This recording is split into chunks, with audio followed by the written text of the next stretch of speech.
there's an ebb and a flow to your finances. The more comfortable you are with how you interact with the world, with the value you give in the world, with the service or the product that you give the world, then you begin to realize your place in the world. And by realizing this, you participate in the abundance that is all around you at every moment and at every time. It is all yours. From the beginning, it was yours. Until the end, it will always be yours.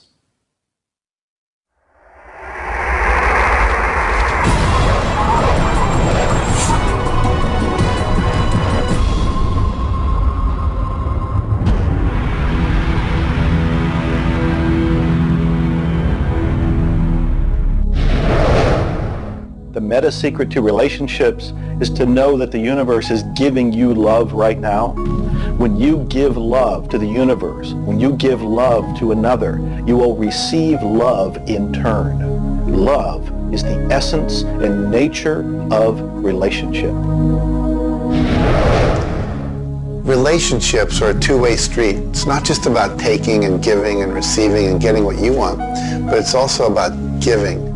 I like to say that each person should take 100% responsibility for the quality of the relationship. Because if you take 50-50, whenever it's not working, it's going to be their 50%. So if you take 100% and act as if everything in the relationship, you're creating it, and when it isn't exactly what you want it to be, say, how am I creating that?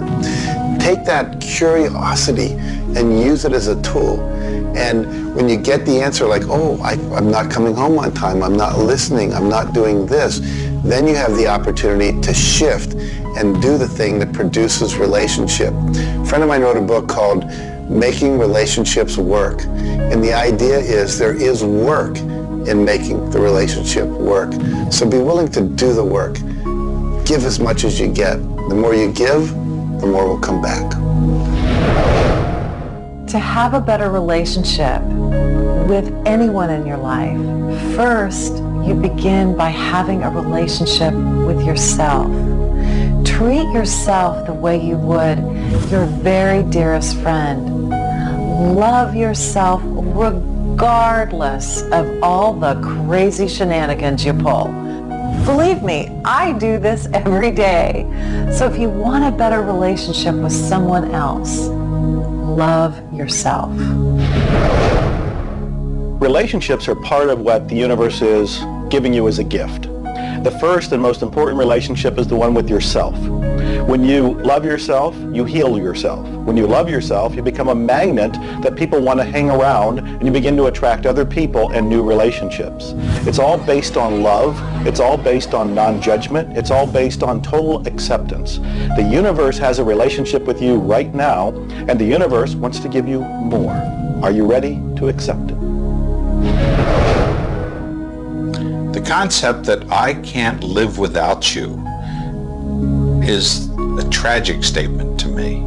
The idea that I need somebody else to complete my life, I need somebody else or my life's not worthwhile is a very sad statement, and I think someone needs to take a good look at themselves when they say that. When you start to think that thought, stop for a second and realize life is full of stuff, and sometimes stuff is potholes, and sometimes stuff is bridges are out ahead, and sometimes there's a detour in life. I heard somebody once say that sometimes the most beautiful scenes in life are the ones we observe on a detour. Have you ever gone on a detour and realized that your life wouldn't have been the same if you hadn't taken that twist or that turn in your life?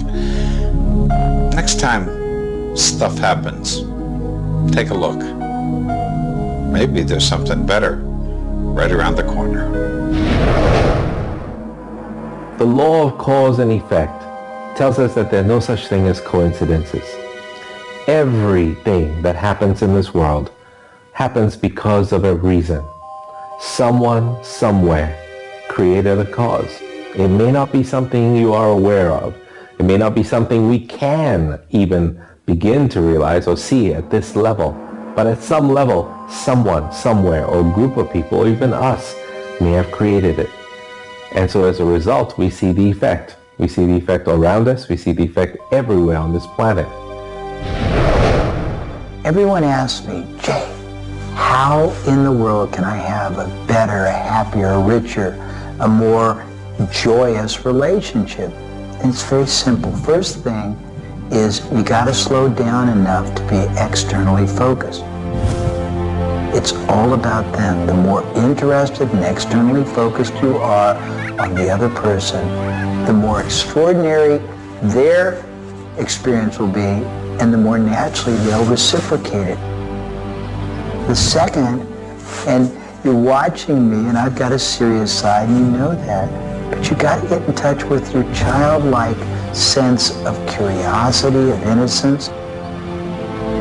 The third is you got to be in the here and now, and that's so trite and said so often, but being in the here and now means connecting deeply and being aware of what people are saying and looking at them and being responsive to their feedback and their mannerisms. And the last thing and the easy thing is to, again, as I said earlier, enjoy the process. We are so busy, so stressed in our life, trying to get from one thing to another, trying to multitask, that the greatest way to have wonderful relationships is to commit, not just the time, but your being, to being there, to connecting. For me, the meta secret to relationships is to be the person you're looking for. Whatever it is you're out there looking for, be that and give it away. If you're looking for someone who's loving and kind and compassionate and generous, you need to be loving, kind, and compassionate and generous. Whatever it is you want, you've got to be that and express that out into the universe. And whatever you express out is going to come back multiplied. The meta secret of relationships is for you to develop an identity that brings out the best in your partner and helping your partner to be the best that they can in order to bring out the best of who you are. Criticism seems to be a big problem. If you are really secure in yourself and somebody criticizes you, it isn't going to bother you. Now, if you're insecure and somebody criticizes you, it's really going to bother you. You see, 9 out of 10 times, the person that's criticizing you really wants to help you. They just haven't really learned how to communicate effectively. But let's not let somebody else's criticism or their way of helping us shake us. If we're solid in our own self and we really understand ourselves, then we can handle it and it won't be any problem. If criticism really rattles your chain or rattles your cage or really upsets you, it's not the criticism that upsets you. It's not the other person's opinion that upsets you. It's how you react to it.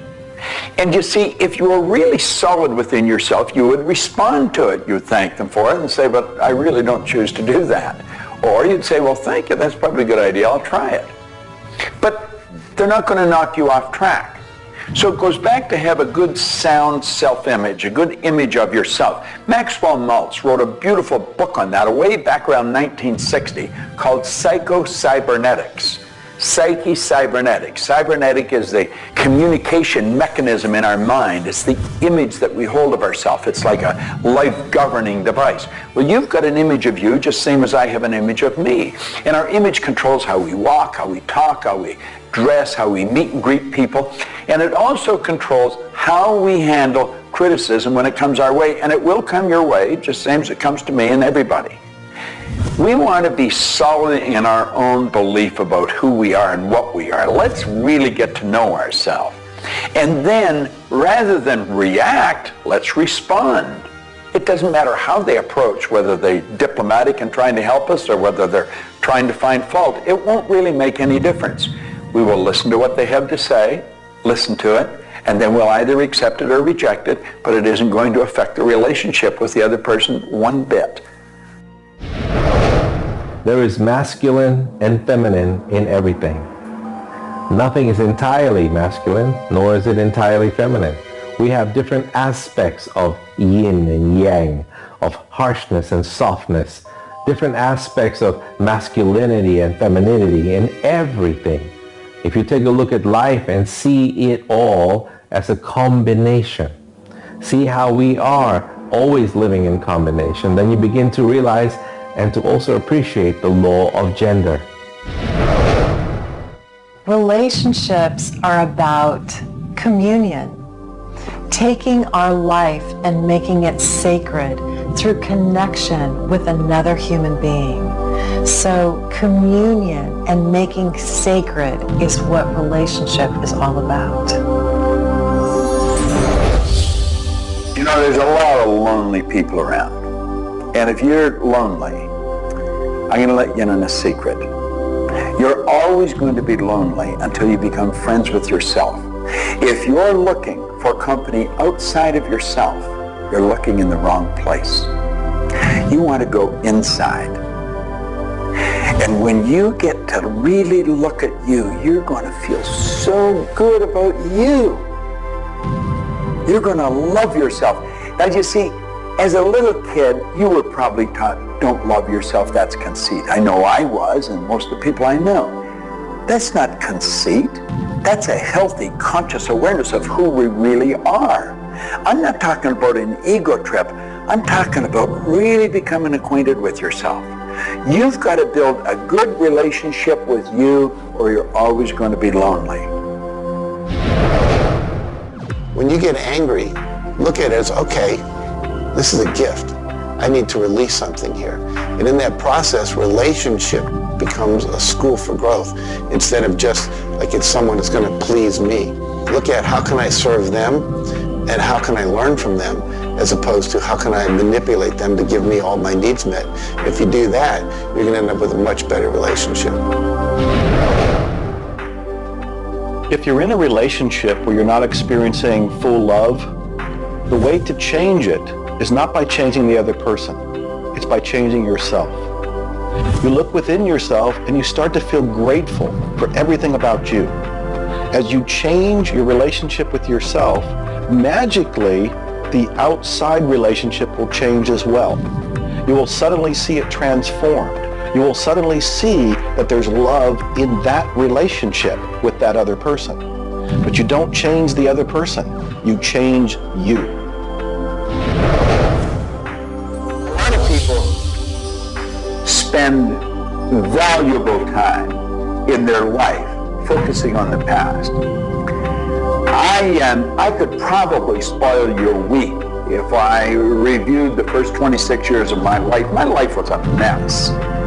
And you know, at the end of 26 years, imagine living for 26 years and looking at yourself, you're unhappy, sick, and broke. I had a guy look at me and he told me I was one of the most miserable people he had ever met. And he was right. I was plain miserable. He said, you're always sick. I didn't have a terminal illness or anything, but I was always backache, headache, or something, and I was always broke. He said, why don't you change it? Well, as long as I kept focusing on what led me to this point, which was a bad trip, I was going to create more of the same. And he said, let it go. Forgive it. If you're looking for love and not finding it, it's no doubt because of a lack of forgiveness in some area of your life. This is true for all of us. You want to look in your life, look at your past, look at all of your relationships, and ask yourself, where have I not forgiven? Myself, my parents, my siblings, my neighbors, my relatives, my business partners, where have I not forgiven? When you go and forgive, you release the energy that allows the law of attraction to bring new love and new relationships into your life. How do you do this? You look and ask yourself, where have I not forgiven somebody? Somebody's going to come to mind. It could be you. The second thing you do is say, can I forgive them? Can I forgive myself? Whether you say yes or no, you move to the third part of this, and you start to wonder, what made that person act the way they did at that point? What made me act the way I did at that one point? And you start to go deep into understanding the psychology of behavior, and you realize we're all doing the best we can, yourself included. At that point, when you can forgive yourself and you can forgive these other people, whoever it might be, for whatever may have occurred, when you forgive them, You release all of the energy that's been stuck psychically within your own mind and your body and your soul. And when that releases into the universe now has an open pathway to return to you new love, new relationships, new blessings. It all begins with forgiveness, and you can do that right now. When we talk about love, we're talking about the greatest word in the world. Leadership is a great word, but no word compares with love, because without love, you're dead. There's life in love. There's forgiveness in love. There's really everything. There's thankfulness in love.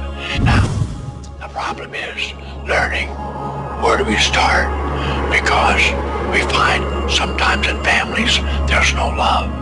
In marriages there's no love. But we quit looking around and we start learning. It begins with me. And when we start learning, we're not too loving ourselves. And it begins with your learning. To me, you could say you're loving, but unfortunately, you love people you like. Love has to be unconditional, loving those you don't like. Now, in my case, when my wife married me, she said she loved me. I told her I loved her. But as soon as we got married, I would say, I love you. She said, well, why don't you act like it? I say, I do act like it. She says, you have a funny way of showing it. I say, well, I love you enough to die for you. She says, try living a little. And so I discovered, as loving as I was, I didn't fit her definition. The law of gender, the law of vibration, and the law of rhythm. All of these figure in relationships. You see, love is a dynamic. Any relationship is a dynamic. When you are actively relating, that's when it's alive. That's when it's fun. When you sit back and you start to look at the relationship, then it becomes static. It becomes a relationship to be assessed, to be looked at. But when you're relating to your partner or your spouse, amazing things happen. It's dynamic, it's moving, it's alive. And that's what all love is supposed to be, alive, and so much more fun. Changes happen all the time. We change. Human beings change. You change, I change, we all change. But if you can change together in the same direction, amazing miracles take place. Words, feelings, thoughts are all aligned. And all of a sudden, you can take on any problem and it's not an issue. That's what relationships are all about. That's what relating is all about. That's what love is all about.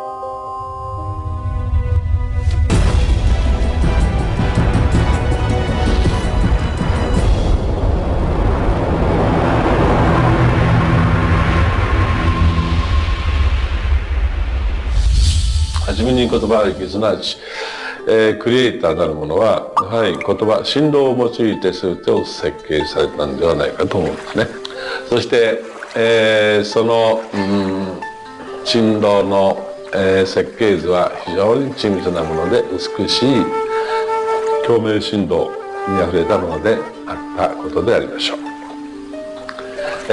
もし、先ほどの実験にもやったように、非共鳴、同士の組み合わせであるならば、それは破壊的なエネルギーとなって、命を形作られないからです。私たちの体は最終的にクリエイターの、いろいろな、試行錯誤によってだんだんこう単純なものから、微生物だとか海の中のものとかそういうものから小動物始まって複雑なものになっていって、最後の芸術作品として、クリエイターなものが作られた結果、私たちはあるというふうに思うんですね。その本来の設計というものが、バランスの取れた振動の組み合わせというものが、何らかの要因によって崩れていくときに、私たちはストレスを持ち病気になっているんだというふうに考えています。As you've already seen from Dr. Masaru Emoto, water makes up 85% of our body. And the thoughts we think actually create a vibration in the water that has memory. And so you have to think positive thoughts. Again, we go back to forgiveness and letting go, thinking positive thoughts, expecting to be healthy, not listening to what people tell you, not taking in beliefs. I have been out in the sun my whole life. I've never gotten skin cancer, don't intend to get skin cancer. And when stuff comes on about it, I choose not to listen to it because I know that belief would affect me. So I believe that I am a person that my spiritual connection keeps me healthy. Also, though, I work on the level of the physiology of the body, the biochemistry. It makes sense to play at that level. I eat organic food. I drink healthy water that's not contaminated with chlorine and all the stuff they put in it, so I filter my water. I eat the right kinds of nutrients for my body. I've found out what I'm allergic to, and I've basically eliminated those from my diet. I exercise. So exercise and keeping my body toned. We want to have resistance exercise. We want endurance, which means we need to jog and do aerobics and things like that. And we need to have flexibility, things like yoga and Pilates. So we need a complete system to keep our body healthy. And then a detoxification, I think, is the part that most people don't do enough with. We are taking in so many toxins in the air we breathe.